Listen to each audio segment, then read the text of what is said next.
இப்போ இந்த வெதர் சேஞ்ச்னால எல்லாருக்குமே இந்த பிரச்சனை தாங்க இருக்குது. மூக்கு ஒழுகிட்டு தான் பாதி பேர் சுற்றிட்டு இருக்கோம்.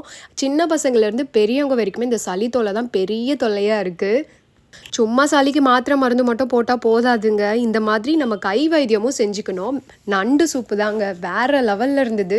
ஒரே நாளில் சளி மொத்தமும் மூக்கு வழியாகவே வந்துடும் நம்ம சாப்பிடும் போதே. இந்த வீடியோவை அப்படியே சேவ் பண்ணி வச்சுக்கோங்க, யூஸ் ஆகும். வாங்க எப்படி நண்டு சூப்பு செய்யலான்னு பார்க்கலாம். இதுக்கு சீரகம் 2 ஸ்பூன், மிளகு 2 ஸ்பூன், தனியா 2 ஸ்பூன், இது எல்லாத்தையும் நல்லா இடிச்சுக்கோங்க. இல்லைன்னா மிக்சியில் கூட போட்டு அரைச்சி எடுத்துக்கோங்க. இது கொஞ்சம் கொரன்னு அரைச்ச பிறகு பூண்டு, வெங்காயம், சின்ன வெங்காயம், கருவேப்பிலை ஒரு கைப்பிடி போட்டு நல்லா இதையும் நல்லா சேர்த்து நசுக்கிக்கோங்க. இந்த மாதிரி நல்லா கொரன்னு அரைச்ச பிறகு இதை எடுத்து அப்படியே தனியாக வச்சுக்கோங்க. வாங்க இப்போ எப்படி சூப்புக்கு தாளிப்புக்கு ரெடி பண்ணிடலாம்.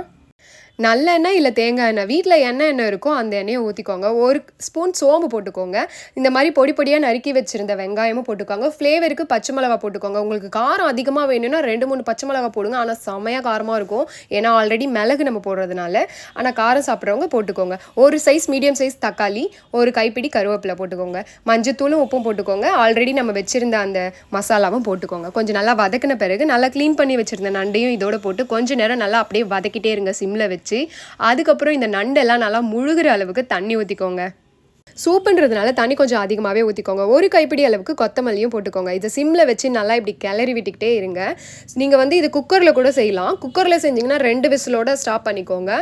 இது ஒரு 1/4 மணி நேரம் நான் மூடி போட்டு அப்படியே விட்டுட்டேன். நல்லா வெந்துடுச்சு நண்டு.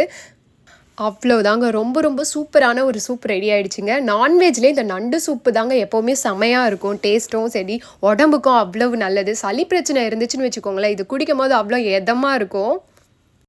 நண்டில் நல்ல கால்சியம், ப்ரோட்டீன்லாம் இருக்குது. இது ரொம்பவே நல்லது. சளி பிரச்சனை இருக்கவங்களுக்கு கண்டிப்பாக இது செட் ஆகும். அவ்வளோ நல்லா எதமாகவும் இருக்கும் இந்த சூப்பு. அதுவும் இந்த வெதருக்கு இதை குடிச்சிங்கன்னு வச்சுக்கோங்க, அப்பப்பா அப்படி இருக்கும். இதே மெத்தடில் செஞ்சு பாருங்கள், செம்மையாக வந்துருந்துச்சு. ட்ரை பண்ணி பாருங்கள். நம்ம நெக்ஸ்ட் வீடியோவில் பார்க்கலாம். அப்படியே இன்னும் ஃபாலோ பண்ணிக்கோங்க.